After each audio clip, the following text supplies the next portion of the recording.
फरहान अब्बासी, आरफ अब्बासी साहब बहुत शुक्रिया। आरफ भाई, राजा इफ्तिखार की छत, इसमें मुझे नहीं अब आइडिया। सातवां परिंदा लैंडिंग पोजीशन में उस्ताद खुरम कैनी, उस्ताद नुमान कैनी साहब का इस्लामाबाद का सेटअप, और बहुत जल्दी नीचे आते हुए।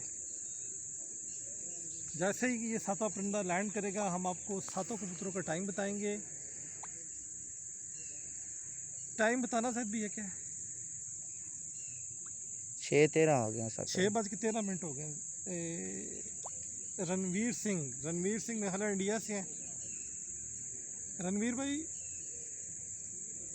6:13 पाकिस्तान में सातवां कबूतर उस्ताद खुरम कैनी, उस्ताद नुमान कैनी साहब का लैंडिंग पोजीशन में हाई फ्लायर पिजन यूनियन के प्लेटफॉर्म से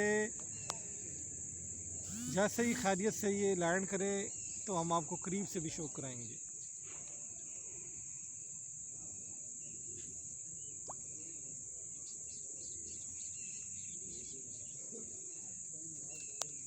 जालों के साथ ओह, कैमरे का व्यू चेंज हो गया। ओ तेरी, हाथ लग गया है।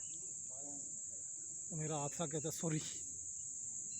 मैं क्या है कि चक्कर हो गया ना, आखिरी टाइम में वीडियो ही ना स्टॉप हो जाए।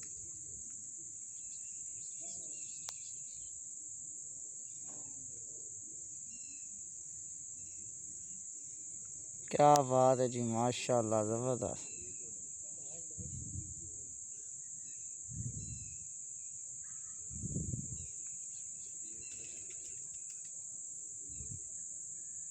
ये बैठ गया जी। उई, बैरी का अटैक हुआ जी। बैरी का अटैक आखिरी टाइम पे। ओए होए, बैरी सी ना, बैरी सी बड़े डेंजरस काम हो गया सी।